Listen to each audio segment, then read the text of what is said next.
Salut à tous, c'est Artegar et cette semaine on se retrouve pour un sujet un petit peu spécial.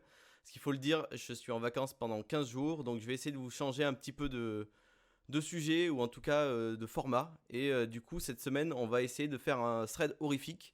Donc ce sera des formats courts évidemment et puis on va apprendre l'histoire en même temps. Et cette semaine je vous ai choisi une histoire d'exorcisme. On va parler de l'exorcisme d'Annelise Michel. Je vais vous lire les threads que les gens ont pu traduire sur internet et celui-là c'est l'exorcisme d'Annelise Michel. Et les prêtres ont dit qu'ils avaient trouvé 6 démons différents sur cette personne. Annelise Michel, c'était une fervente catholique, donc de la ville de Liebfing en Allemagne, dans l'ouest de l'Allemagne exactement, et c'était une fille totalement normale, avec une vie banale comme toutes les enfants et ferventes catholiques, hein, on va pas se mentir. Mais du coup, il s'est passé quelque chose. Michel a commencé à avoir des crises d'épilepsie, donc vers l'âge de 16 ans, l'amenant dans un état de dépression et l'obligeant à être hospitalisée et elle n'a jamais été la même après ses crises d'épilepsie, donc à l'âge de 16 ans, comme je l'ai.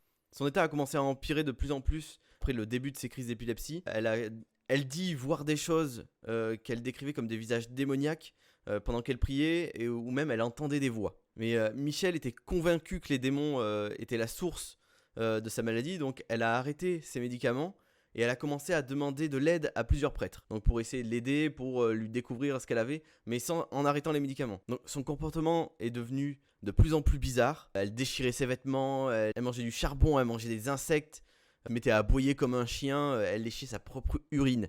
C'est-à-dire dans quel état elle était à ce moment-là. Elle avait arrêté ses médicaments, donc il devait y avoir plus que des crises d'épilepsie derrière, il devait y avoir quelque chose de peut-être de mental, mais dans cette histoire on ne parle pas du mental.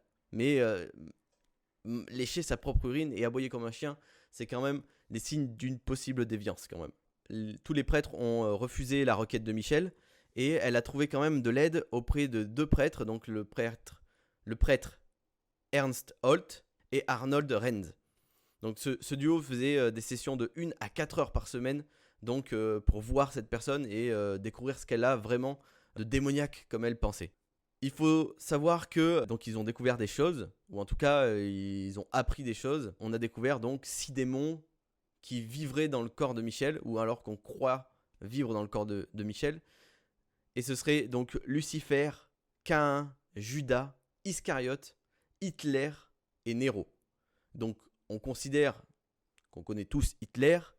Hitler, c'est une mauvaise personne, mais de là à dire que c'est un démon, il y a une différence quand même. Bon, légèrement, mais il y a une différence.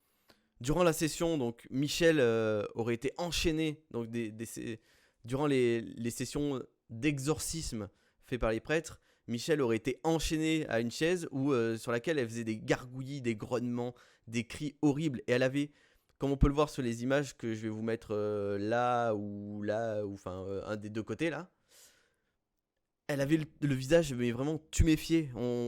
On reconnaît pas la fille qu'elle était au tout début de ses crises, et c'est ce qui paraît le plus bizarre aussi, c'est d'avoir ce visage un peu déformé, un peu noir au niveau des yeux, etc. C'est vraiment quelque chose de très perturbant. Alors durant les exorcismes, Michel mangeait rarement, et donc elle s'est même brisé les 2 genoux à force d'être agenouillée durant les rites d'exorcisme. Elle s'est brisé les 2 genoux.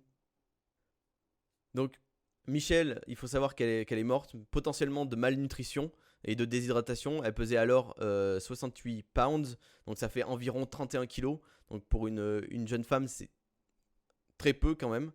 Donc on peut voir, je vous remets les photos un peu partout de voir comment elle était. C'est quelque chose d'assez effrayant quand même, hein, il faut le dire, c'est pas top. Et du coup, ça a donné donc le film L'Exorcisme d'Emily Rose, qui a été inspiré donc par l'histoire donc d'Annelise Michel. Donc vous pouvez aller le voir. C'est un film qui se regarde, hein, on va pas se mentir, c'est un film qui se regarde. Des vidéos et de l'audio a été enregistré par les prêtres durant les exorcismes, et vous pouvez commencer à trouver ça dérangeant. Et je vous mettrai un lien donc dans la description de la vidéo YouTube qui permet de voir ça. Pour les 15 jours où je ne serai pas là, donc c'est quelque chose d'assez court. J'ai essayé de raconter l'histoire un peu comme je la sentais. J'espère que ça vous a plu. Je vous dis à la semaine prochaine pour la prochaine histoire. Vous la partagerez un maximum. N'oubliez pas de vous abonner et de cliquer sur la cloche bleue pour pouvoir faire grandir cette chaîne. Et donc du coup, je vous retrouve la semaine prochaine pour un nouveau thread. C'était Artegar et j'ai lu le thread de l'exorcisme d'Annelise Michel.